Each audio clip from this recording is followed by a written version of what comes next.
వాస్తు జీవనానికి ప్రేక్షకులకు అందరికీ నమస్కారం. చూడండి, ఇప్పుడు మనం చూస్తున్నటువంటి గృహం ఏదైతే ఉందో ఇది తూర్పు ముఖం కలిగినటువంటి గృహం. ఈ ఇల్లు దాదాపు మనకు 10 డిగ్రీలు ఆగ్నేయ ప్రాతికి తిరిగి ఉంది. ఆగ్నేయ ప్రాతికి తిరిగినటువంటి గృహాలకు ఉత్తరం యోగిస్తుంది అని మనం చెప్పడం జరుగుతూ ఉంది. కాకపోతే ఇది ఫస్ట్ ఫ్లోర్ లో కలిగినటువంటి ఒక బిల్డింగ్. ఫస్ట్ ఫ్లోర్ కు మనము ఉత్తరం వైపు మనం ద్వారం పెట్టాలన్నా కూడా వీరికి స్పేస్ పెద్దగా లేదు. వీరు ఉత్తరం వైపు ఇచ్చినటువంటి విండో ఏదైతే ఉందో దీనిని ఖచ్చితంగా మనము ఒక ద్వారంగా మారిస్తే వీరికి యోగిస్తుంది అని నేను చెప్తూ ఉంటాను. 10 డిగ్రీలు కానీ 20 డిగ్రీలు కానీ ఆగ్నేయ ప్రాతికి తిరిగిన తర్వాత ఉత్తరం వైపు ఖచ్చితంగా ఒక ద్వారం ఉండాలి అని చెప్తూనే ఉంటాను. ఇందులో వీరు చేసినటువంటి ప్రధానమైనటువంటి తప్పు ఏదైతే ఉందో ఇక్కడ చూడండి, టాయిలెట్ నిర్మాణం. సింహద్వారం ఎదురుగా ఎప్పుడు కూడా టాయిలెట్ డోర్ కానీ టాయిలెట్ అంటే టాయిలెట్ వాల్ అనేది రావచ్చు, కానీ టాయిలెట్ ద్వారం అంటే ఈ డోర్ ఏదైతే ఉందో సింహద్వారం ఎదురుగా ఎప్పుడు కూడా రావచ్చు. ఇది ప్రధానమైనటువంటి దోషంగా నేను చెప్పడం జరుగుతూ ఉంది. అంతేకాదు, ఈ విధంగా మనకు మాస్టర్ బెడ్రూమ్ చూసినట్లయితే ఇది ఎల్ షేప్ నిర్మాణం అవుతూ ఉంది. ఈ విధంగా ఎల్ షేప్ నిర్మాణం అనేటువంటిది కూడా మనకు మంచి చేయదు.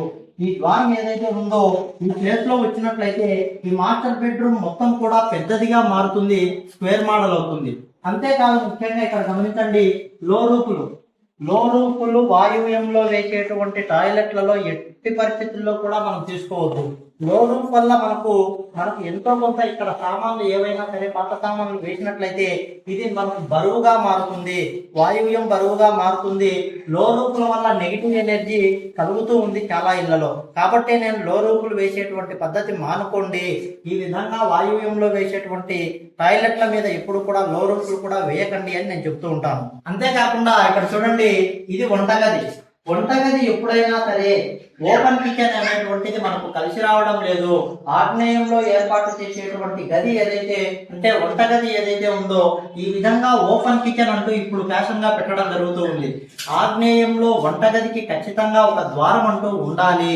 వంట చేసేటువంటి రూమ్ కే కాదు, పూజ గదికైనా సరే ఖచ్చితంగా ద్వారం ఏర్పాటు చేసినప్పుడే మనకు సరైనటువంటి ఫలితాలు ఉంటాయి. ఆగ్నేయంలో మనం ఏర్పాటు చేసేటువంటి రూములకు ఏ దానికైనా సరే ఓపెన్ కిచెన్ కంటే ద్వారం కంపల్సరీ అని మీరు చెప్పడం జరిగింది. ఇక్కడ ఖచ్చితంగా మీరు ద్వారం ఏర్పాటు చేయాలని నేను చెప్తున్నాను.